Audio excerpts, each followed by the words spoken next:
We were walking down the street in New York, and she just stopped, and then she just started taking off her shirt. We outside, there's people around.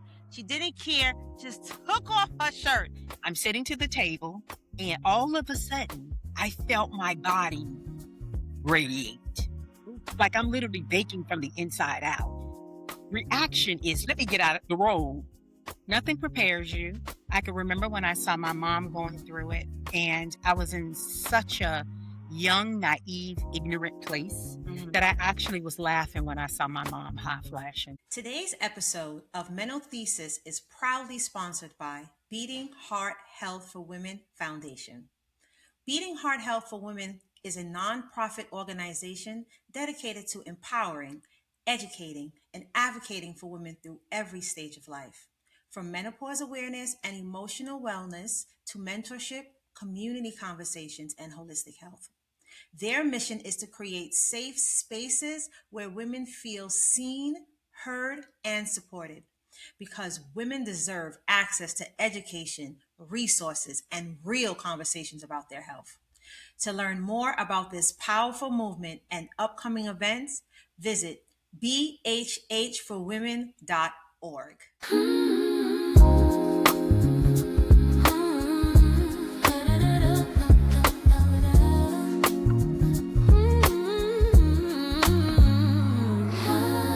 MenoTheSis, her heartbeat is the power of the world. MenoTheSis. Hey girls, hey! Welcome to MenoTheSis.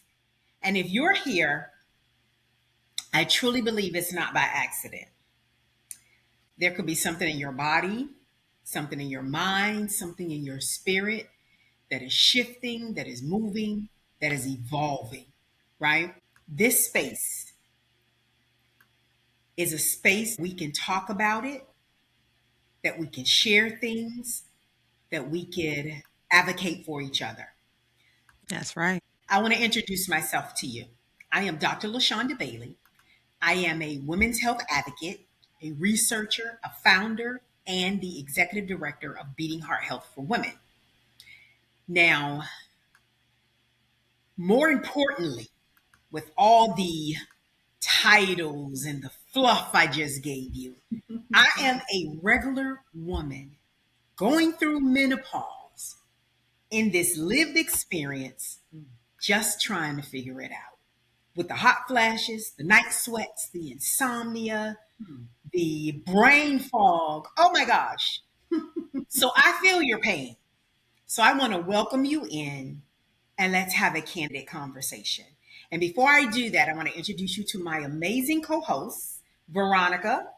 Go ahead and introduce yourself to the ladies. Hey ladies, I'm Veronica, and I want to start off by telling you a story. Okay? Menopause, not even something that I would think of.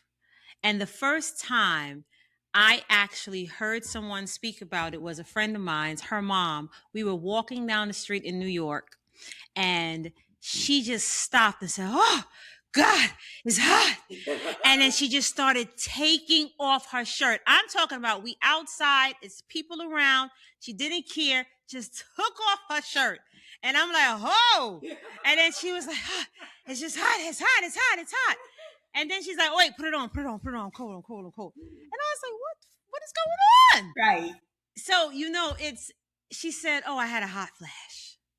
What was a hot flash? Okay. And then she explains it, and I'm like, oh, okay.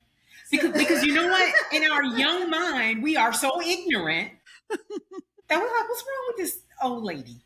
Yes. What's going on? Yes.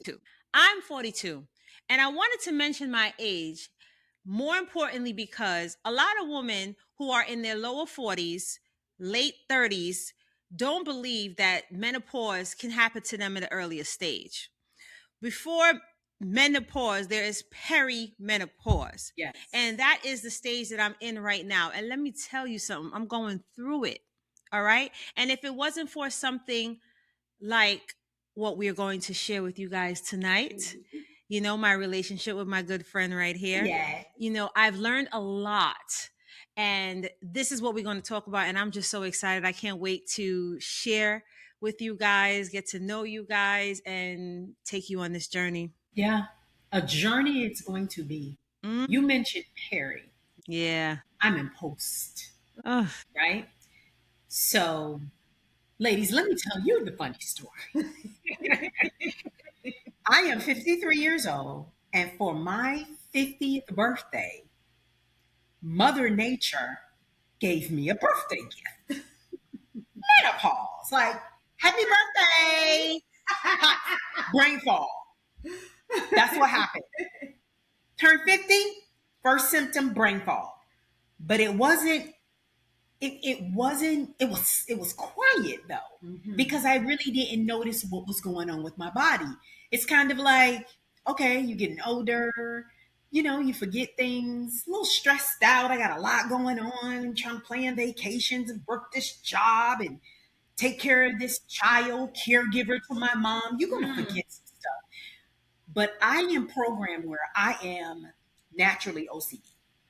So when I was forgetting these blocks of times where I'm like, I leave out a room and go into another, like, wait, what? I literally had to back up and then retrace my steps to figure out what I was doing. So I kind of made a middle note, like, that's different. That's different for me, right, but I don't know.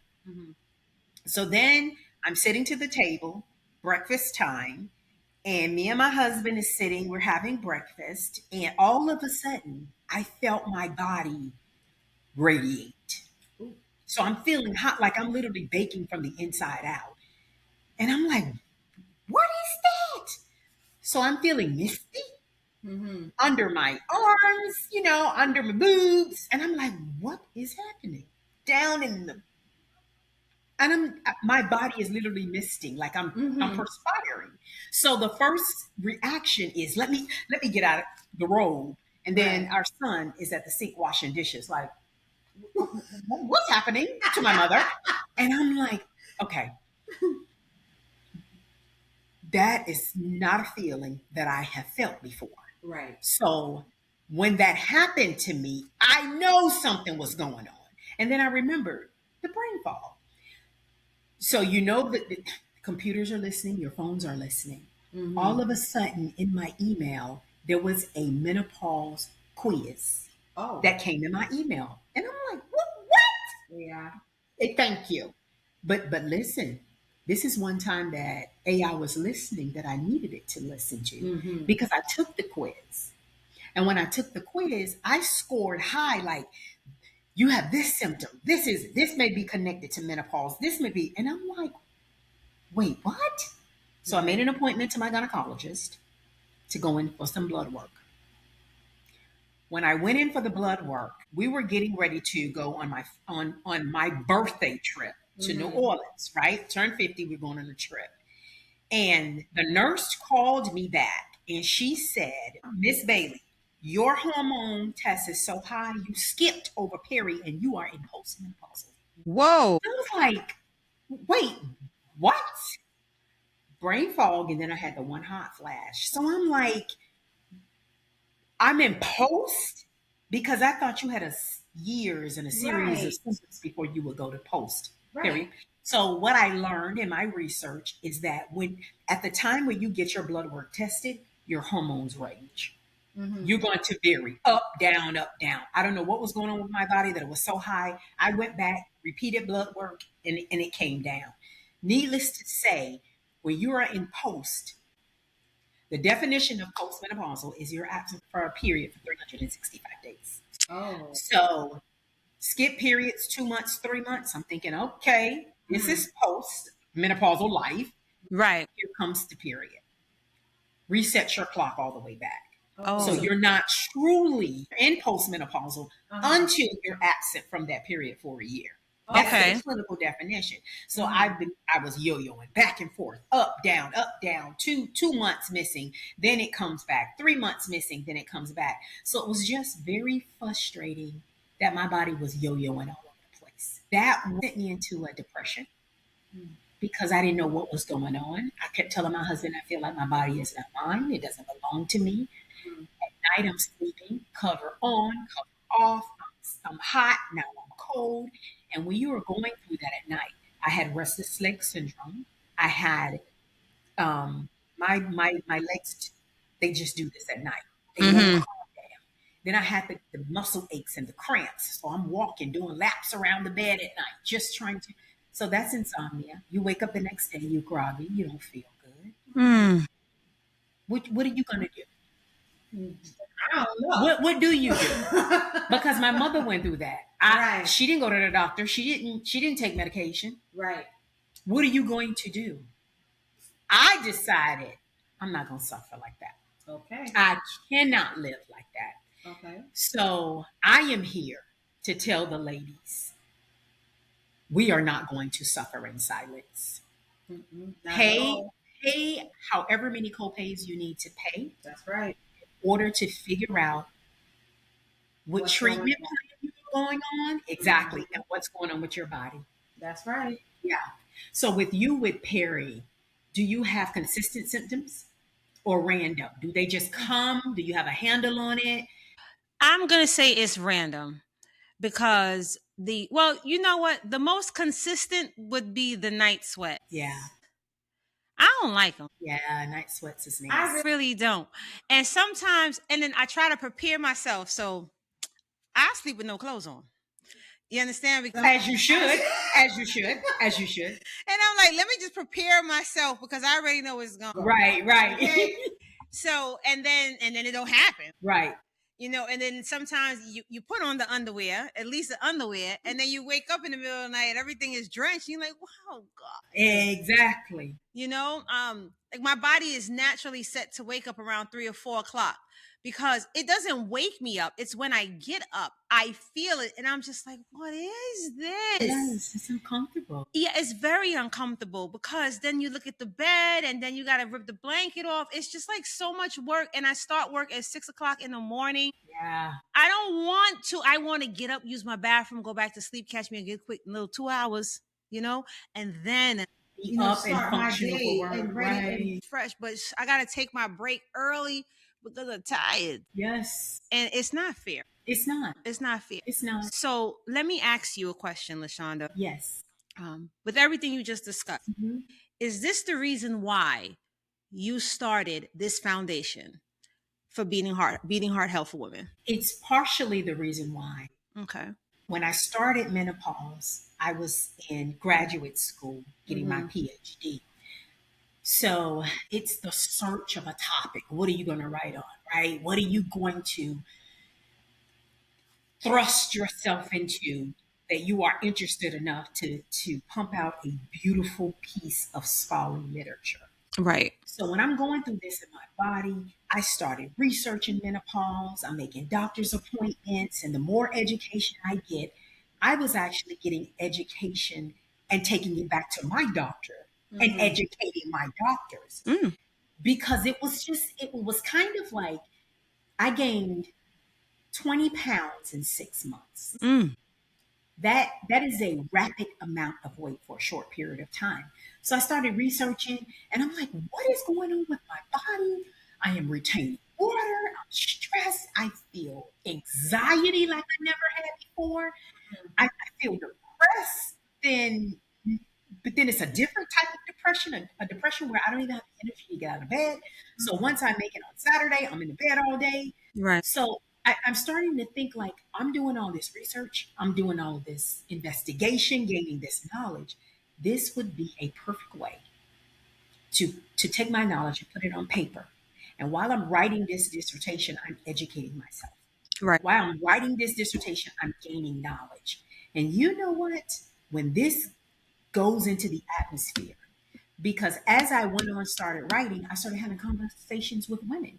You and I started talking. Yeah. You and I started talking. Your contrast was you had a hysterectomy, right? Yes. And when you have a hysterectomy, some women are pushed into perimenopause or postmenopause. Yeah. Because you no longer have a period. That's correct. So I started having these conversations. So I had a gastric bypass 18 years ago. Mm-hmm. I am 18 years post-op. And with that, I started to think to myself, what is the correlation from when you had a gastric bypass, you've lost the weight, but then weight comes back? Did we ever study or looked at studies where when women go through menopause, they gain the weight back? What's the treatment for that when those two intersect?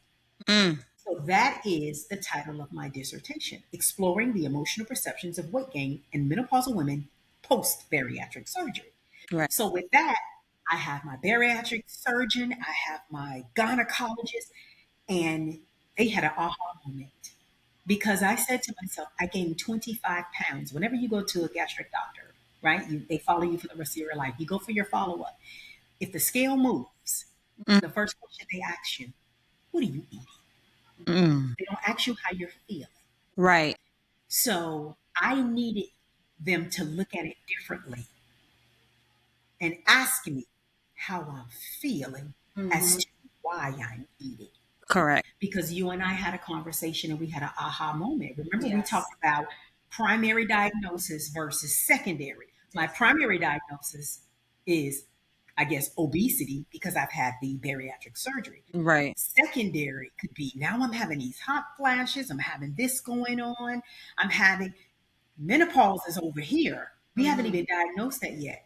But my primary diagnosis, what my symptoms are, that's what you're focusing on. So you're not seeing there's a secondary, something that may be happening that's triggering the primary. Yep. Same thing happened with you. Share with the ladies our connection in that primary secondary dynamic. So I have bipolar disorder, and we all know bipolar disorder. We have rambling thoughts. We can get depressed. We have mania. It's a lot of different things that's going on, and most people, they take medication to keep their brain regulated to make sure that everything stays nice and calm, and they do therapy. And then once you graduate from therapy, you have your different coping skills. The thing is, what we questioned was, how can you decipher the difference between bipolar and menopause? Right. So with menopause, you get emotional, you get frustrated. The symptoms mimic so closely to someone with a mental health illness. Absolutely. And it's hard to describe it because when you go to the doctor and they already have your chart, they already know everything, and then you start explaining this to them, the first thing they're going to say is, what's going on? You understand? Okay, so your bipolar is acting up, so let's change your psych meds. Maybe we need to up your milligrams, or maybe we'll lower it. Okay, maybe I need to add something on. But what if it's none of that? What if my hormones is out of whack? Okay, I had a hysterectomy. Exactly. So what if it's just that? Exactly. You know, I don't want no more meds. Right. I'm tired of the psych meds. Right. All right. Yeah, I'm gonna see my therapist regardless because she's about to hear about all of this. But forget the bipolar. Let's focus on symptoms of someone of my age who's had a hysterectomy, and it's a possibility that I may be going through the change. Exactly. So that's the difference. And the thing is that you have to learn to advocate for yourself. If nothing going on in my life, there's nothing stressing me out, then I know my bipolar has nothing to do with anything that we're talking about right now. So let's just put that to the side and focus and pretend it doesn't exist. Let's find out what's going on. Get the blood work done. Okay, what medicine I need to take. Get the blood work done, ladies. And then we go from there. Yes. Advocate for yourself. Advocate Always. for yourself, ladies. Always. Yes. Get the blood work done. Because from the blood work, then your doctor can see exactly what your levels look like, what your body is going through, what's your estrogen levels versus your testosterone levels. So that's what happened to me. When I got my first set of blood work, the nurse called me back and said, Miss Bailey, you skipped over perimenopause. You are post-menopausal. And to me, I'm just like, how does that happen in the human body where you skip over? But it was because of that time when I'd had my blood work done. I don't know. I was elevated. My levels were. I did a second set. The levels came back down. So I would say the best advice that I can give is one, like Veronica said, advocate for yourself. But two, find a credible doctor that will just listen to you. You know your body more than anybody else. Start with, I am feeling like this. I am curious as to why this is happening or this has changed with my body. That's right. Start the conversation. I said to myself, I don't care how many copays I have to pay, how many doctors I have to change and see. I am going to find a doctor that's going to listen to me and that has a treatment plan that is just for me. Right. So beating heart health for women from my dissertation is what the passion, well, I would say where the pain turned into passion. The passion went to purpose because I want women to stand up for themselves, advocate for themselves. But even in a space like this, even in a forum like this, we're bringing knowledge to women. That's right. I research some information.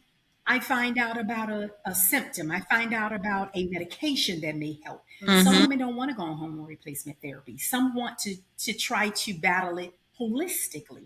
And every option is fine. I may have, when I first started, I tried everything that Amazon offered over the counter that I could get to help me with my menopause symptoms. The hot flashes, the night sweats, the menopause acne, the audacity for acne to come back when you're 50 years old. Okay. When you battled it at 16. Isn't that crazy? Very, very. That's crazy. Okay. So I am here because I believe in research. I believe in knowledge, but I also believe in sharing that knowledge. So that's why this forum is here. Whatever you find out, ladies, share it with us. Yes, Because please that makes do. us stronger as a sisterhood. That's just how Beating Heart Health for Women was birthed. And that's how we're going to continue. That's the mission. That's the vision. That's the goal. And don't be afraid. Don't be afraid to talk about it and don't run from it. Yeah. You know, one of the things that we discussed is that school prepares us for puberty Yep. because it's something that's going to happen, Right. whether you're a male, whether you're a female. Right. Okay. They don't prepare us for menopause. And it's like going through puberty in the teenage years. And then menopause is like going through puberty again in the adult years. Exactly. Okay? Exactly. And we are prepared for that. We know it. We give our girls a little bags.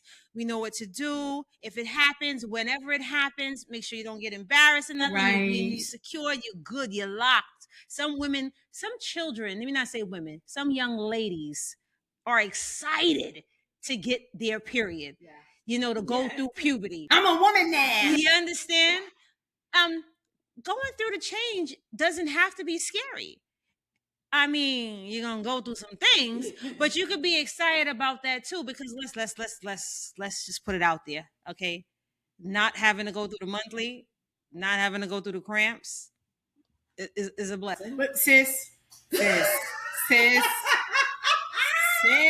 this is why I'm gonna have to beg to differ. What I'm going through right now with menopause, I'd rather have a period for the rest of my life. I'm sorry, ladies. I just had to say that. Well, what I'm saying is that menopause is not something that's going to go on forever. It feels like it. Yeah, right now it do. And I get it. I completely get it. Yeah. But eventually that stage passes. You're right. You know? Yeah. Your libido comes back. You think so? I mean, from what I hear from some of the women who have gone through it and it's gone past, they like, yeah, you get that groove. Really? Yeah. Sorry. So I'm gonna be 55 back, dropping. Yes. So Mr. Bailey got what, about 10 years? Yeah. About 8 more years to wait. He just got to hang in. Oh my gosh. Oh. Don't worry, good days are coming. You just got to hang in there. But you know what? We need to, this podcast and MenoTheSis, Beating Heart Health for Women, is to help prepare. Yeah. to make sure that you are not afraid. You know what questions to ask, and you are ready to tackle it head on, head first.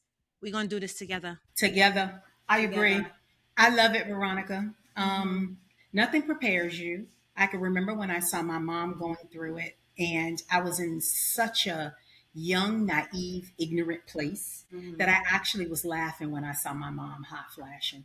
She's naturally cold. She's anemic, right? So when I see her drenched in sweat, and then she's cold, and then she's hot, I'm like, lady, what?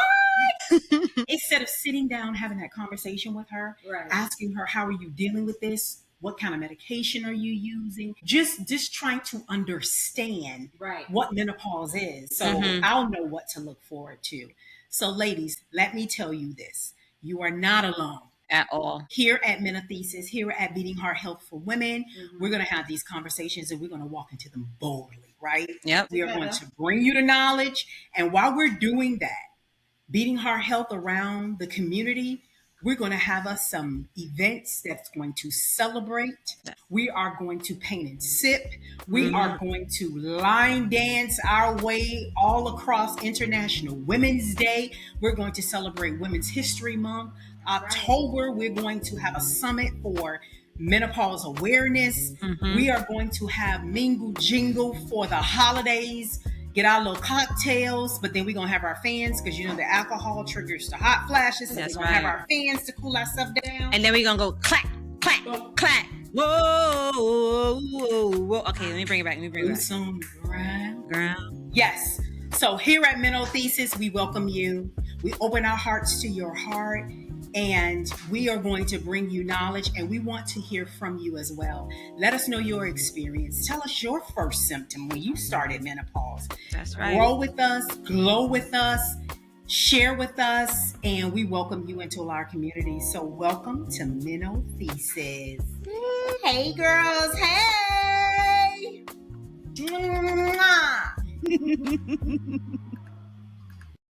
MenoTheSis.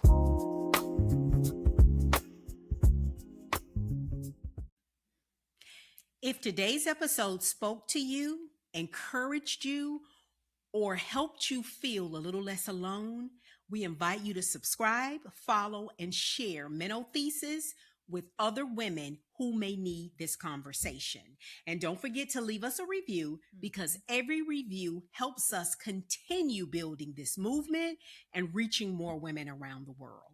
And make sure you stay connected with us on all social media at MenoTheSis and Beating Heart Health for Women.